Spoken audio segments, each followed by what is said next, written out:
Scarlett Johansson made her directorial debut this year at TIFF with the movie Eleanor the Great, and I unfortunately didn't have the chance to see it at TIFF. During TIFF, I mean, I was busy running from A to B to C to E to, you know. If you've seen the videos of my vlogs of TIFF, if you know, you know. But I fortunately had the chance to get a screener for the movie as a part of my continued coverage for TIFF, along with Late Night Scrolling. If you don't follow Late Night Scrolling, the Canadian pop culture pod with producer Liz, you should, because I've been filming for most of all of her TIFF coverage. So if you see that coverage, Liz did a phenomenal job, and I just supported her. Now into Eleanor the Great. It is directed by Scarlett Johansson. Something interesting to note, it is produced by Wayfarer, which is Justin Baldoni's company, but I'm not even going to touch that can of worms, and it is written by Tori Kamen. I really love this movie. There are some things that I found uncomfortable watching this movie, but it has nothing to do with the directing or anything in the movie. It's just part of the plot has one of the tropes that I get frustrated watching, which is when the main character makes a decision where they know it's going to backfire on them, and then they do it anyways, and then they have to watch that decision really come crashing down.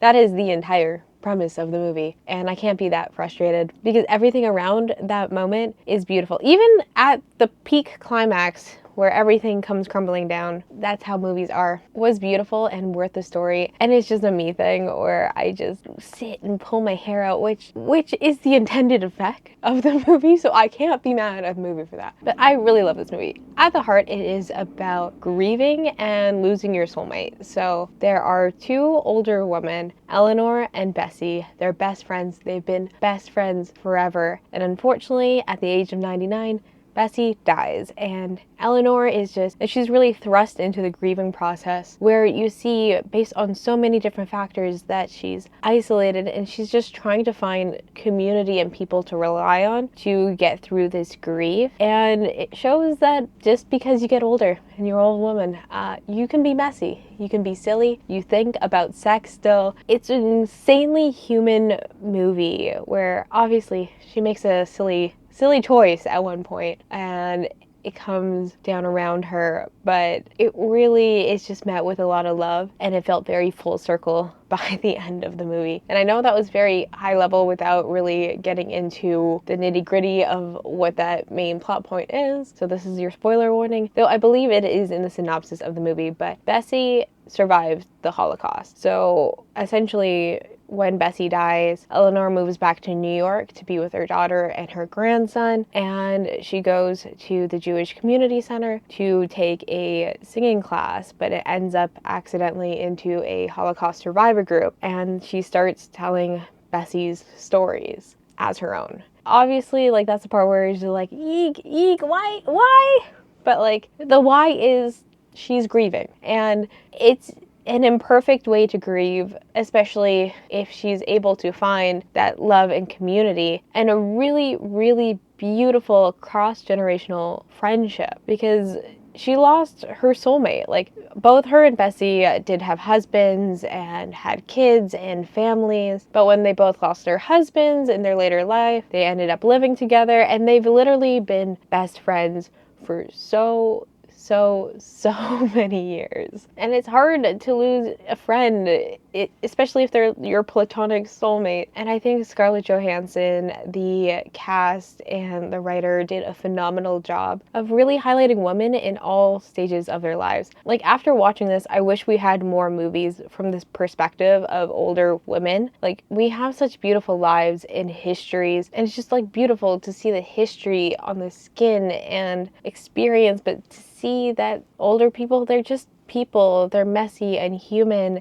and silly and pulling pranks and using their old woman privilege as an advantage. And it's not always that serious, but it is that serious. And then you get the perspective of her daughter, Lisa. She's just on the go, navigating a divorce, dealing with, from her perspective, a difficult mother, to really see like the transformation of, like, she's really coming from a good place to try to get Eleanor into an assisted living home as a 94-year-old, and she's worried. But we see it from Eleanor's perspective, we see it from Lisa's perspective. By the end, obviously, like, there's just so much more love and an appreciation and just like a veil being lifted of like, your mom is also grieving. Like, you forget that just because you're old and you're in your 90s, it doesn't mean the grieving process hurts any less. And then we get Nina, who is navigating her own trauma of her mother dying and trying to connect with people in that way. So it's just these 3 generations of women trying to figure out, trying to connect, told through just like the impact of Bessie's story and everything that she went through, and through the flashbacks to really see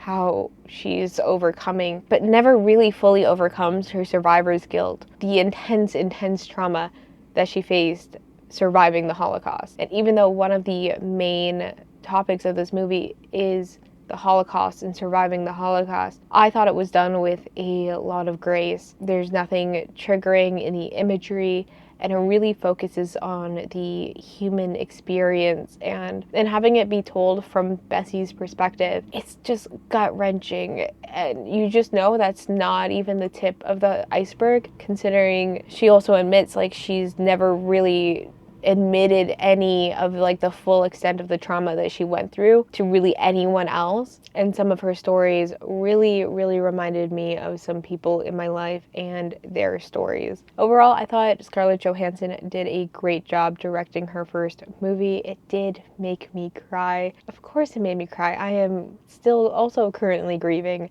and grieving also never really stops. I really felt for Nina. I really felt for Lisa. I saw my mom in Lisa. I know people like Eleanor, and just call your family. And I just thought they did a really great job, and everything felt clean. Even though it is a messy story, it did felt very full circle.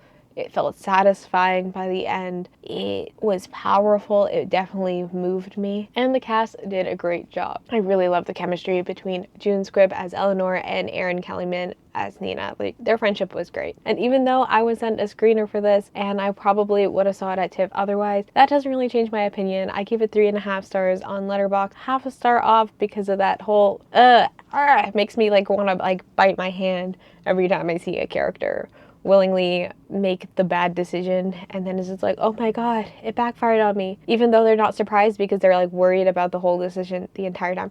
In any case, it didn't affect my opinions on the movie. I definitely think you should watch it when it comes out on September 26th. I think it's just in select theaters. I will put the information down below, but like something to bring your mom to, maybe your grandma to. Like, I really loved how it just focused on these generations of women, so I would definitely recommend seeing it with your mom, your grandma, your aunt, people in your life, your best friend.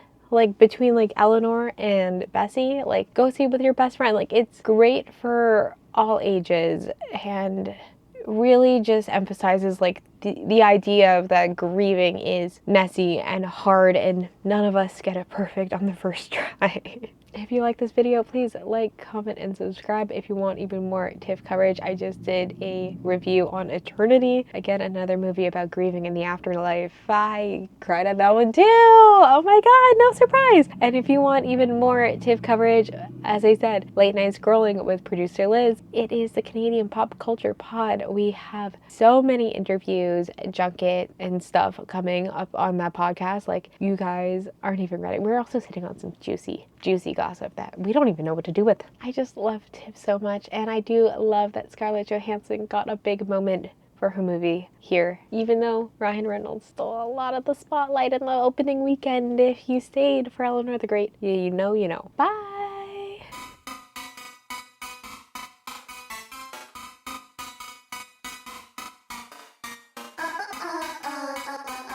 Boom, boom, boom, boom, boom, boom.